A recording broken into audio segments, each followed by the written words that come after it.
सबसे पहली बात ये कि सर ने पूछा कि आजकल के युवा सभी नौकरी के पीछे क्यों हैं, कोई मतलब आप एसडीएम क्यों बनेंगे, आप उधर एक तनाव था पहले, वो शायद अब मैंने दूर करने की कोशिश की है। हमें इस तरीके से नहीं जाना है कि हम प्रेशर में हैं, एकदम सामान्य तरीके से जो तुम्हारा व्यवहार है उसी रखो। मैं लगभग आप कितने समय पढ़ते थे पर डे?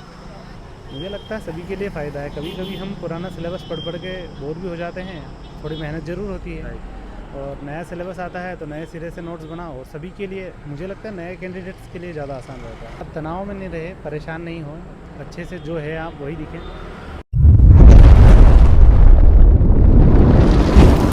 हाय एवरीवन, मैं आपका दोस्त कुमार अर्जुन यादव एक बार फिर से आपका स्वागत करता हूं। जैसा कि आपको पता है एमपीपीएससी 2021 के इंटरव्यू चल रहे हैं। अभी सर जस्ट इंटरव्यू दे के आए, इनसे जानेंगे ओवरऑल प्रिपरेशन के बारे में, ओवरऑल इंटरव्यू के बारे में, कैसे क्या प्रश्न हुए, सारा कुछ हम डिस्कस करने वाले हैं। शुरुआत करने से पहले मेंशन करना चाहूँगा, अगर आप टेलीग्राम चैनल से नहीं जुड़े हैं तो डिस्क्रिप्शन में लिंक दिया गया है, वहाँ से जुड़ जाइए, क्योंकि मैं पर डे टेस्ट सीरीज वगैरह और टॉपर्स के नोट्स ऑलरेडी डाल रखे हैं। चलिए शुरुआत करते हैं बिना देरी के। अपना संक्षिप्त परिचय बता दीजिए सर। मेरा नाम रवि पटेल है और मैं देवास ज़िले का निवासी हूँ, और ये लोकसभा आयोग के समक्ष मेरा तीसरा इंटरव्यू था। इससे पहले मैंने 2018-19 में इंटरव्यू दिए हैं, और ये 21 का तीसरा इंटरव्यू था। ओके, मीडियम क्या है सर आपका? मेरा हिंदी मीडियम है। हिंदी मीडियम में। शुरुआत कैसे हुई थी आपकी, कहाँ से हुई थी?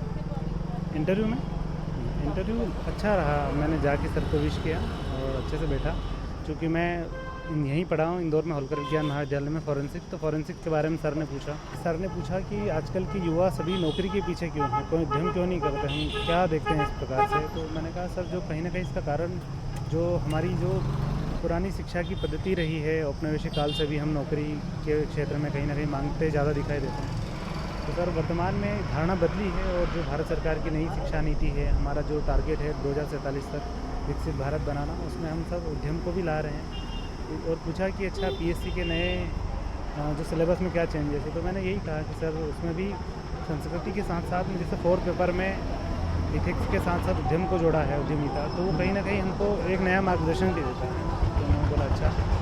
और फिर कई सारे क्वेश्चन हुए मुझसे फॉरेंसिक साइंस से रिलेटेड, कि प्राचीन समय में क्या था, अभी वर्तमान में क्या स्थिति है फॉरेंसिक्स में, और डीएनए फिंगरप्रिंटिंग वगैरह के बारे में पूछा कि आप एसडीएम के रूप में, मतलब आप एसडीएम क्यों बनेंगे, आप उधर पुलिस प्रशासन में क्या यूज़ है, उधर क्यों नहीं जाना चाहते, इससे रिलेटेड। आपकी पर्सनैलिटी से भी रिलेटेड प्रश्न पूछा गया आपसे? पर्सनालिटी से रिलेटेड ये प्रश्न पूछा था मुझसे कि आप ग्रामीण क्षेत्र से आते हैं, कृषि वगैरह है, तो एक समय में हमारे यहाँ पर कृषि लोग करते थे, और फिर आजकल क्या तनाव है। मुझे देखकर, जैसे मेरी पर्सनालिटी के बारे में तो ज़्यादा नहीं पूछा उन्होंने, लेकिन सरस्वती स्कूल के बारे में मैंने बताया था कि सर मैं सरस्वती से पढ़ा हुआ हूँ, तो बोले कौन संचालित करता है, क्या है, वर्तमान में युवाओं में तनाव का कारण क्या है।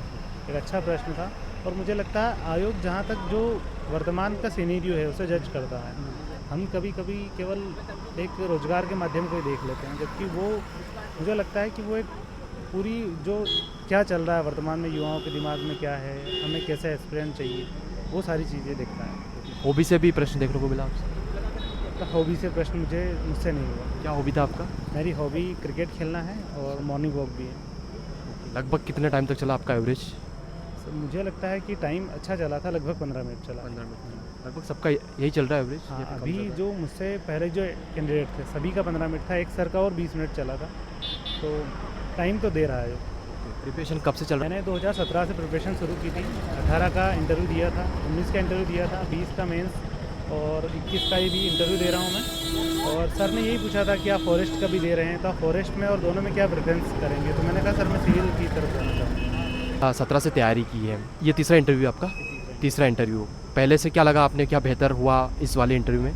मुझे लगता है कि हम यदि इस तैयारी में लगे हैं तो हमको हर बार एनालिसिस करना पड़ेगा कि कहाँ गलती हो रही है, किस दिशा में सुधार है। एक तनाव था पहले, वो शायद अब मैंने दूर करने की कोशिश की है, कि मैंने जो मेरे मेंटर्स हैं, मेरे टीचर्स हैं, उनसे भी पूछा, बात की, अपने घर वालों में, मेरे दोस्त हैं जो मुझे हर पल गाइड करते हैं, बताते हैं कि हमें इस तरीके से नहीं जाना है कि हम प्रेशर में हैं, एकदम सामान्य तरीके से जो तुम्हारा व्यवहार है उसी रखो। मैंने वही कोशिश की है। लगभग आप कितने समय पढ़ते थे पर डे? क्योंकि इंदौर में थोड़े समय जब मैंने तैयारी करी है, तो यहाँ तो लाइब्रेरी है, तो लाइब्रेरी में सुबह से जाते शाम को आते, लेकिन ऐसा नहीं है कि एग्ज़ाम जब आता है तब आप बढ़ा लो, बाकी 4-5-6 घंटे रोज़ पढ़ते रहो। आपका अच्छा ग्रुप होना चाहिए, उससे चर्चाएँ होनी चाहिए करंट अफेयर वगैरह पर। आपको क्या लगता है सिलेबस जो है चेंज हो चुका है पहले में और अब में? बदला हुआ है, क्या ये एस्पिरेंट के लिए फ़ायदा हुआ है, नुकसान हुआ है? मुझे लगता है सभी के लिए फ़ायदा है। कभी कभी हम पुराना सिलेबस पढ़ पढ़ के बोर भी हो जाते हैं, थोड़ी मेहनत ज़रूर होती है, और नया सिलेबस आता है तो नए सिरे से नोट्स बनाओ। और सभी के लिए मुझे लगता है नए कैंडिडेट्स के लिए ज़्यादा आसान रहता है कि वो भी उसी दौड़ में आ जाते हैं जहाँ पुराने वाले। आपने प्रिपरेशन जो शुरुआत किया था, प्री का पहले पढ़ा था, मेंस का पढ़ा था?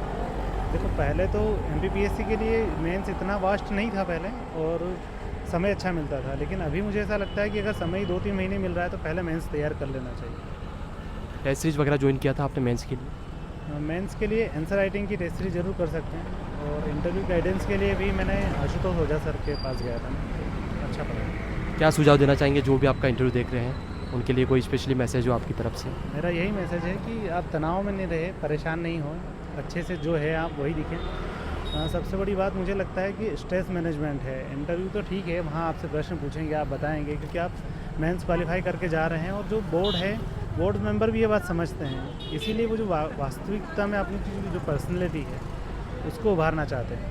मुझे भी ये लगता है। Okay, thank you so much. Best विशेष कि आपका इस बार लिस्ट में नाम होगा और अच्छी रैंक के साथ में होगा। अगर आप अभी तक चैनल पर नहीं जुड़े हैं तो चैनल को सब्सक्राइब कर दीजिए और वीडियो को लाइक कर दीजिए।